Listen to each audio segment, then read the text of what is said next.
welcome to Media and Ethics, a PTV4 special forum.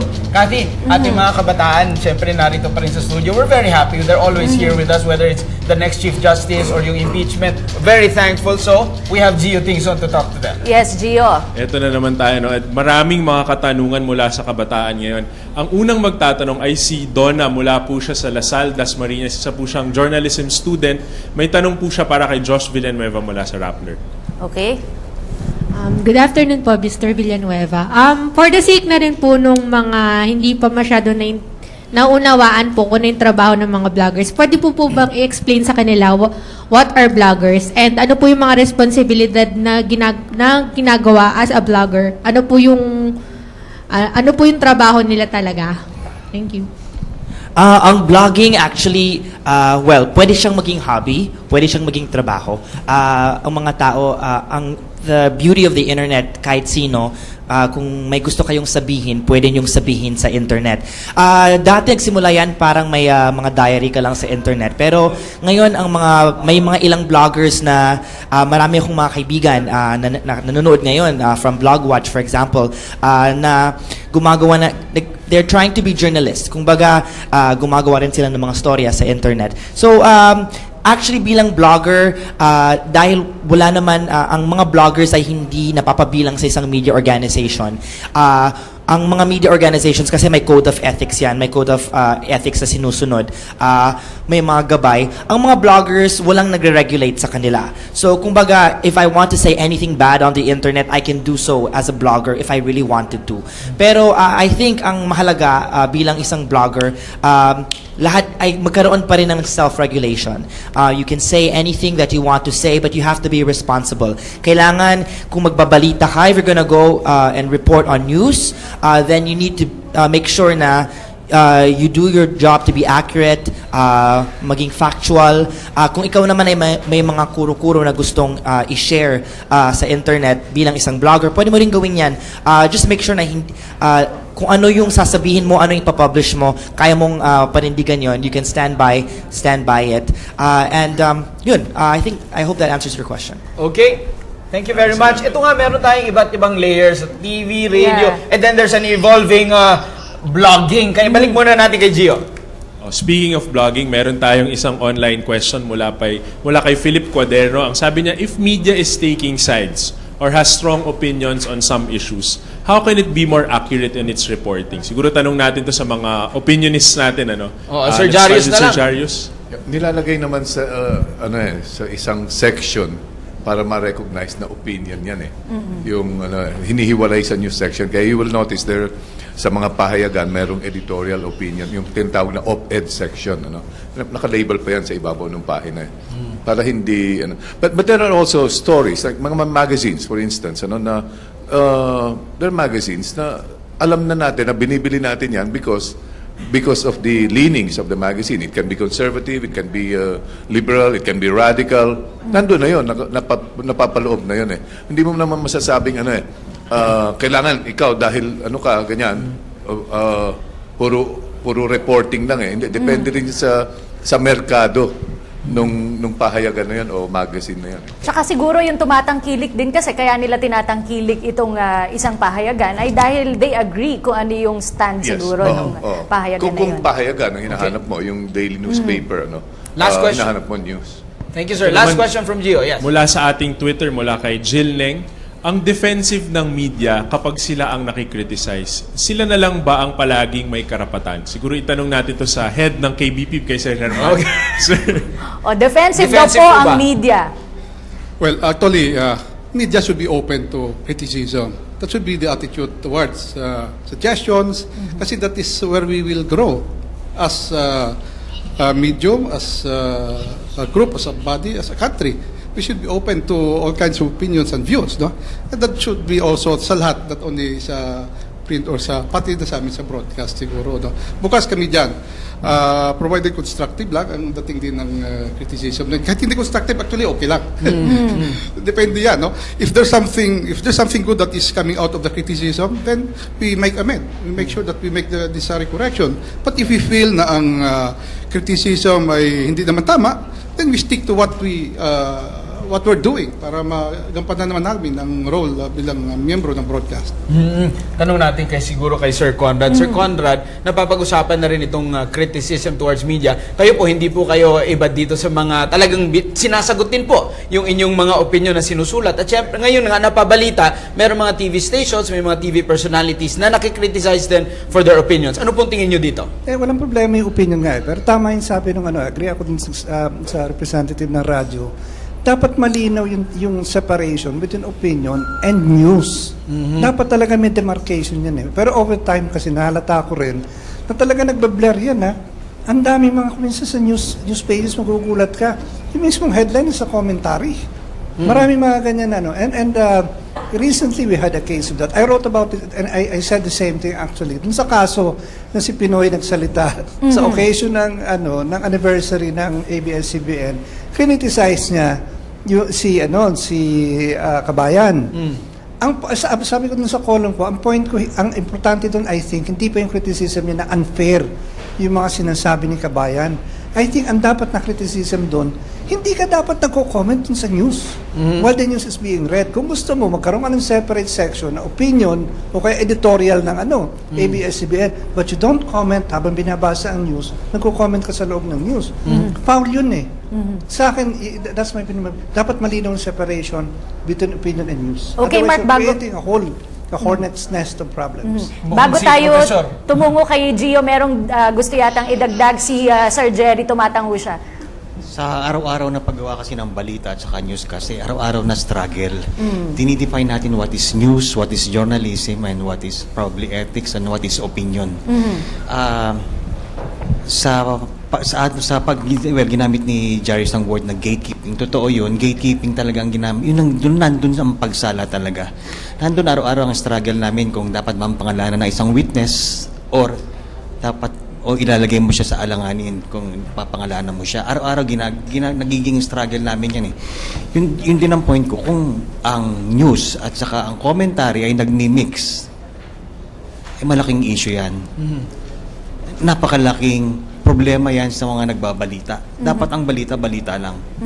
Punta natin si Professor Araw bilang representative ng akademya. I'm sure you're looking at this more objectively. I hope you're looking at this more objectively. The reality, Professor, is yung mga nagbabalita, meron na rin silang opinion space either sa radyo or sa TV. And minsan nagmi-mix nga. Anong tingin nyo dito? Tama naman na hindi dapat naghahalo yung balita at saka opinion. Pero may mas malaking problema sa broadcast media sa particular ngayon dahil ang naghahalo ay yung balita at ang patalastas. Yung stealth advertising kasi napaka-tricky na issue niyan ngayon Minsan may mga no offense to some of our major networks here, pero ang nangyayari kasi parang bukod dun sa opinion, parang nagbebenta ka pa ng produkto pero patago. So, wag na tayo magbanggit ng mga pangalan, pero mamaya pwede siguro.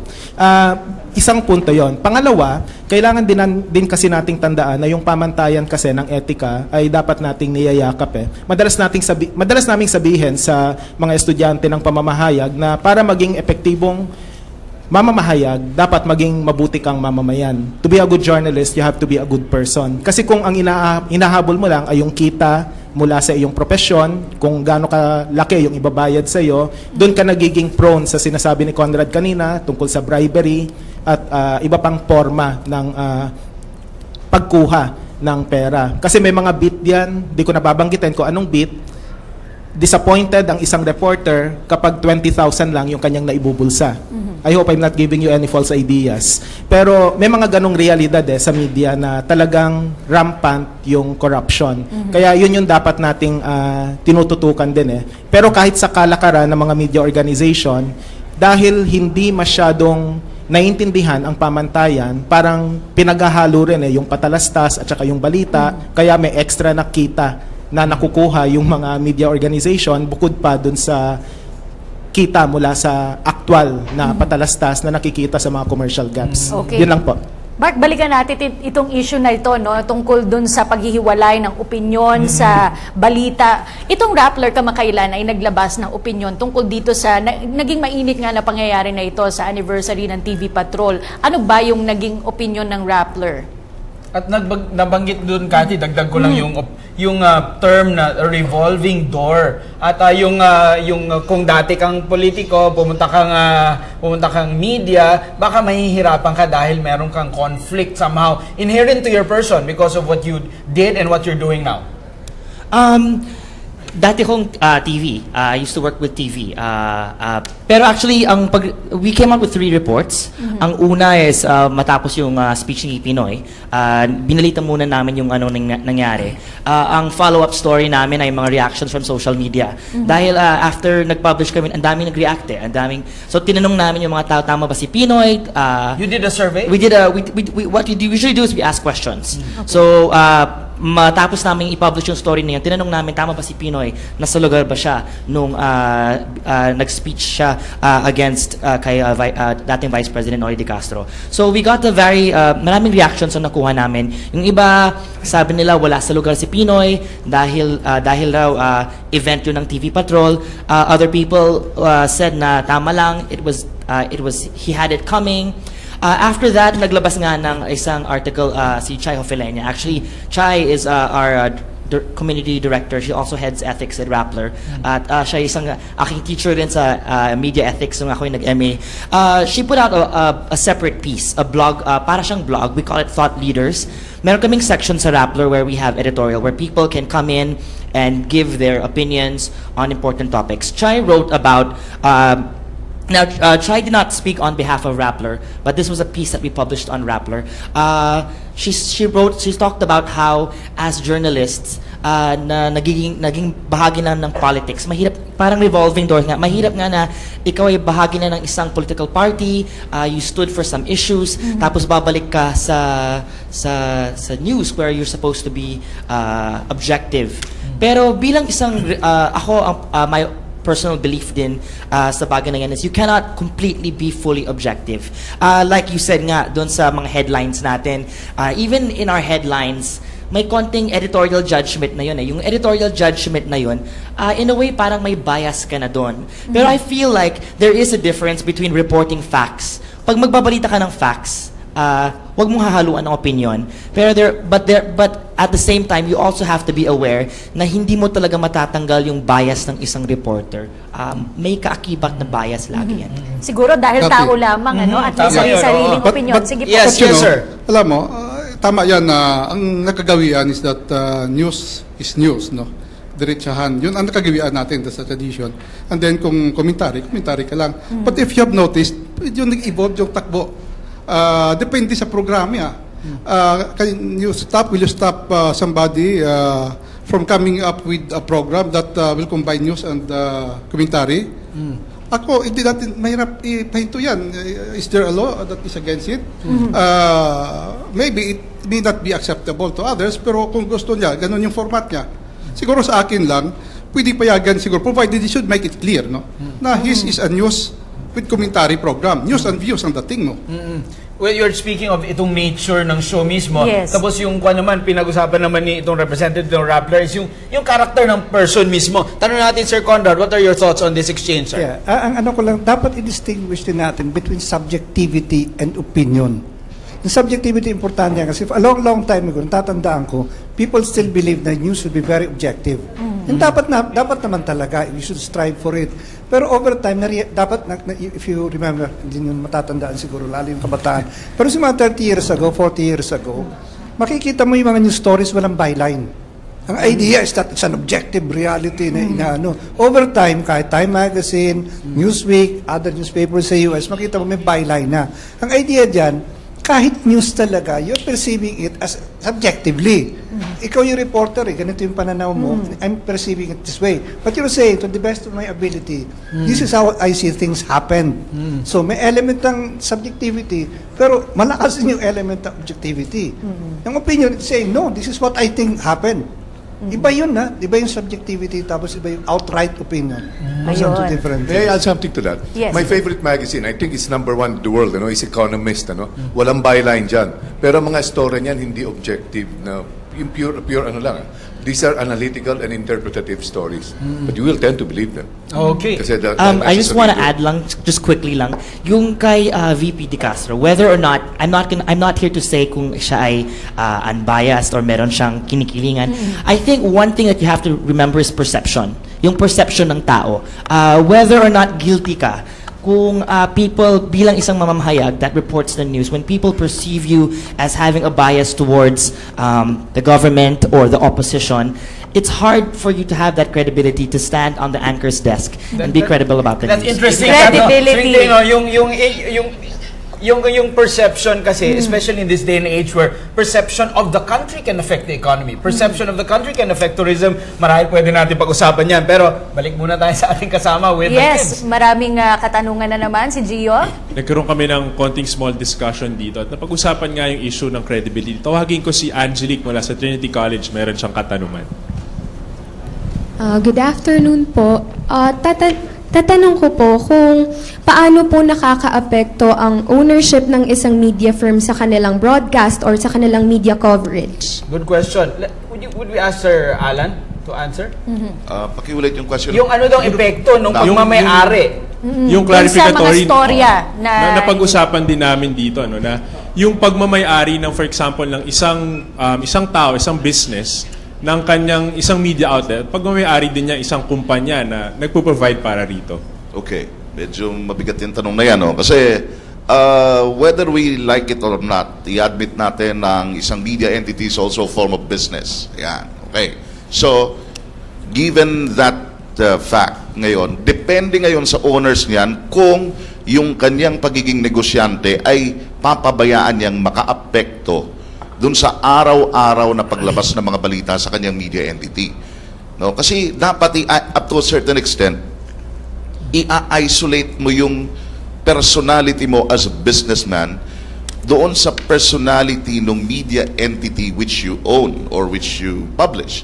Those are two separate entities. No? Pero kahit papano, nandun nga palagi yung perception na pinagmumula nung issue na yan. Kasi negosyante si ganyan, so probably yung kanyang media entity o yung dyaryo niya o yung media organization niya ay kahit papano makakaprotekta dun sa negosyo niya o dun sa interest niya. Yan ay isang paraan ng perception. Ano? Isang perception yan. Pero, of course, mahirap, pero I still believe na up to a certain extent, kaya pa rin ihiwalay yung kanyang pagiging negosyante, ano, doon sa pagiging doon sa media organization na kanyang hawak. Pero mahirap isa katuparan yan, ano, up to a certain extent. Tanongin natin si Mr. Lirio dahil siya ay galing sa TV5 at alam po natin na ang TV5 ay pagmamayari ng isa sa mga pinakamalalaking businessmen dito sa bansa. Paano po binabalanse yung proteksyon sa sariling interes sa news? Magtatatlong taon na si Ginoong Pangilinan sa 5 at ako naman magdadalawang taon na. O 2 taon na mula nang umalis ako sa Inquirer. And as far as I'm concerned, wala naman pong instruction na baguhin ang balita or tingnan ng ibang parte ng balita. I do what I used to do with the Inquirer. We publish what is news and we feel fit, we see fit to be published. So far, and unless prohibited, but so far there's no prohibition. We define the news, not I guess it should be, not the owners. Ang dapat Kung gusto kasi naman kumita ng negosyante na nagtayo ng media outfit, periodiko, radyo, TV, ano, kung gusto niyang kumita, ipapaubaya niya yung news and yung content sa mga professionals na newsmen or ano. No? That's better business. Yeah, kung talaga kung gusto niyang kumita yung ano niya, yung kanyang May outfit. No? Kasi kung pakikialaman niya yon, abay, mga magugulo yan eh. Doon nga pumapasok tuloy nagkakaroon tuloy ng kritisismo na media is the plural of mediocrity, ano? Kasi kung ano-ano nang lumalabas tuloy. Pagka pinakialaman na ng owner na. Okay. Maganda naman yung mga puntong nabanggit tungkol sa mainstream o corporate media. Pero alam naman nating lahat na may dalawang strand sa media. May mainstream media at saka may alternative media. Sa usapin ng media ownership, makikita sa alternative media yung kawalan ng corporate structure. Halimbawa, yung Philippine Daily Inquirer nagsimula bilang alternative media at noong 1985-86 sinubukang mag-eksperimento sa isang cooperative setup. Sa mga community media, nagwo-work naman yung ganitong klaseng struktura at iskema. So hindi lahat ay profit-oriented, kaya pwede nating i-explore yung possibility ng mas objetibong pamamahayag sa pamamagitan ng alternatibong media na siyang mas reflective pa nga dun sa pamantayan ng periodismo na pinag-uusapan natin. Salamat po. I'm not sure though kung mag-agree outright yung mga private media na they're not objective based on your statement, Prof. Yeah, back to Gio muna. Okay? Marami na tayong pumapasok ng mga katanungan. I think objective rin yan para sa atin that we are, di ba, part ng government ang PTV. So malaking katanungan din yung ganong aspeto. May gustong i-follow up si Sir Conrad. Kasi depende yan. Magbabari yan from company to company. It's called editorial independence. And that will vary from company to company. Tama yung sabi yung there's a distinction between ang mga dyaryo kasi, for instance, tatlo lang kumikita. Tatlo lang commercial na dyaryo That's the Philippine Star, the Bulletin, and the Inquirer. Yung iba, hindi kumikita yan. Kaya makikita mo, they're just being run para dun sa interest ng owners. Napaka-direct yan. Pero in the case of Inquirer, Bulletin, and kasi mas general yan, hindi tahasan yung pagpipressure dun sa mga tao na gawin ito, gawin ganyan. Although, ang dyan talaga, may mga caveats dyan. Hindi naman tahasan na ginagawa kasi there is such a thing as an editorial a desk. Ang dynamics niyan, every afternoon, nag-meet yung desk, pagkatapos pinag-uusapan, ano ilalabas natin news bukas, ano yung headline, ano yung nasa front page, ano yung nasa loob. Hindi nakikialam dyan ng may-ari. There are broad parameters, syempre may mga sacred cows yan. Pero yung day-to-day na dynamics, hindi nakikialam yung owners dyan. Alam ko lang, meron lang isang alam na kwento sa akin ng editor long time ago. Sabi niya, doon lang ako naka-experience, sabi niya, na talagang tahasang nag-direct. Sabi niya, napiko na rin siya doon sa owner kasi at some point, reklamo, ba't natin binanatan si ganito, ba't natin binanatan si ganyan. So sabi niya, sa asar niya, sinabi niya, ba't hindi mo lang ilista sa akin? Kung sino ang hindi ko babanatan, sa asar niya, sinabi niya, nilista nga. Nung owner, binigyan daw siyang 2 columns, our friends, nakalagay. Tapos sa kabilang column, our you-know-who. Okay. That is the same also. Okay. Sige, very quickly lang, sir. Respond quickly. That is the same also sa broadcast. No? Ang mga may-ari, sabi natin mga negosyante yan, alam nila na pag himasukan nila yung takbo ng negosyo nila, apektado yung negosyo nila. So anong pinakamagandang gawin? Hayaan nila na tumakbo ng natural yung kanilang negosyo na hindi masukan, then it will maintain this credibility. Pero maganda nga yun, sir, na talagang negosyo naman yan. And meron naman talagang right na lumago ang negosyo, Cathy. Itong media outfits, we want them to be big. We want them to be international. But I'd like to bring back the discussion to the interest of the state. At yung interest ng Estado mismo and how the state can develop, lalo na at this stage in our country's history. Oo. Siguro yung katanungan naman, gusto ko itanong direkta dito sa ating representative ng mga kabataan, and then we bring the discussion back to Gio. Sir Rafael Antonio, Editor-in-Chief of UST, direct question. Do you think media in the Philippines is helping in nation building? Opo. Why?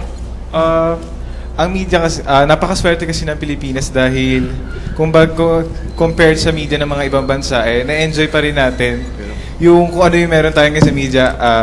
Sa pamamahayag natin dito sa Pilipinas, nailalabas natin yung either positive or negative ng inaano ng gobyerno. Kumbaga, kahit negatibo ba yan, positive yung mga nagagawa ng gobyerno natin, inilalabas ng media, which is mabuti kasi hindi naman porket laging positive na lang para mapakita natin ang maganda reputasyon natin sa ibang bansa. Mahalaga rin na ipinapakita natin kasi negative. Kasi from that negative news, para nakikita natin na assess natin mga sarili natin, saan ba tayo nagkamali, ano ba yung kailangang pagtuunan pa ng pansin, at para mas ma-achieve natin kung yung development na gusto natin. Ang daming katanungan ukol sa biased issues. Puntahan natin yung isang issue mula kay Lindsay sa Facebook. Ang katanungan niya ay, we see some media outlets somehow side with the issue on the Scarborough Shoal. Is media being fair and pro-country at that way? Sa mga gusto pong Sir Jarius? I don't see anything wrong with our media. Ako mismo, no? sa columns ko, no, I take the side of our country because I have researched it and I happen to know. Kasi ang training ko sa pamantasan is history, anthropology, and literature, at nakapag-research naman ako at alam ko na itong Panatag Shoal, for instance, wala naman talagang batayan ang China dyan Kasi paano mo magiging isla ang isang shoal to begin with? Paano mo occupy ang isang shoal? Hindi naman, lubog nga ang isang tao lang ang kayang tumuntong doon sa pinakamalaking bato ron Paano naging isla yan since ancient times? Baka nung panahong yun totally submerged yan noon. May bagong labas na mapa ngayon, 1904 map, published no less by the Shanghai Publishing House. Lumalabas doon hanggang ang southernmost territory lang ng China naman is Hainan province. Pero sir, It itong includes realidad Pratis ng and media, Parsa. while in the Philippines is all free-flowing discussion on the shoal, pero sa China, kontrolado ng state media nila kung anong lalabas, kaya yung mga citizens hindi ng rin China, naman- hindi yung rin, iniisip nila, kanila. May mga blogs sila ng mga intellectuals sa China, kine-question nila yung gobyerno nila. Tinatanong nila, ano ba ang batayan talaga natin? Nakakahiya na itong ginagawa natin. Oo. Maraming Meron salamat, ba talaga sir. tayong solidong basis for these claims? Balik tayo kay Gio para mabigyan ng chance yung iba pa. Okay, meron naman iba pang issue para naman kay Sir Conrad mula rin sa Twitter at Think of Mark L. When is the right time for a journalist turned politician to return to journalism after he fully turned his back on politics? Meron bang right time, Sir Conrad? Wala. Actually, ang worry ko nga dyan, kanina natin sinasabi yung parang revolving door yung politika tapos pumasok sa media. Kung minsan hindi lang revolving door It's the same door. Hindi talaga. There was a time when politicians themselves were writing columns for newspapers. And I kept saying no to that. Ano pa rin Sige, pero when it's the right time na magpapaiwang, siguro, I don't know. Ang problema actually dito sa atin, mas komplikado pa kaysa dyan And it has to do with, nakakaingit yung ibang countries. There is something very particular about us sa Pilipinas, na yung odd man out sa Asia. Kasi pumunta ka sa ibang bansa, makikita mo yung opinion page. It's just one page of the newspaper. Nalalagay itong pinaka-senior people. Tapos yung news pages, yun yung marami. Tapos sa ibang bansa, pag sinabi mo reporter, mataas yung kalibre niyan That is a very respectable title. Sa atin, pag sinabi mong reporter, parang kasing ano lang yan, level nung messenger na pinadala mo lang dun sa beat. Pero, tapos ang gumagawa talaga ng news, nire-retoke sa desk. That is anomalous. And I've been criticizing that for a long, long time. Sabi ko, ang line of first defense mo is your reporter. Tingnan mo nangyayari ngayon. Ang reporter, hindi gaano inaasahan yung story niya, riretoke sa desk. But you see the real news appearing sa opinion. Okay. Karamihan sa opinion are actually not opinion, but the inside story dun sa storya. Mukhang meron siguro talagang diferensya, Cathy. Kung ang isang bansa, mas maraming opinion pages kaysa news pages na nabanggit ni Sir Conrad. Paano kaya natin mababago ang sitwasyon? How can we make media contribute better to a country that will grow faster than it already is currently?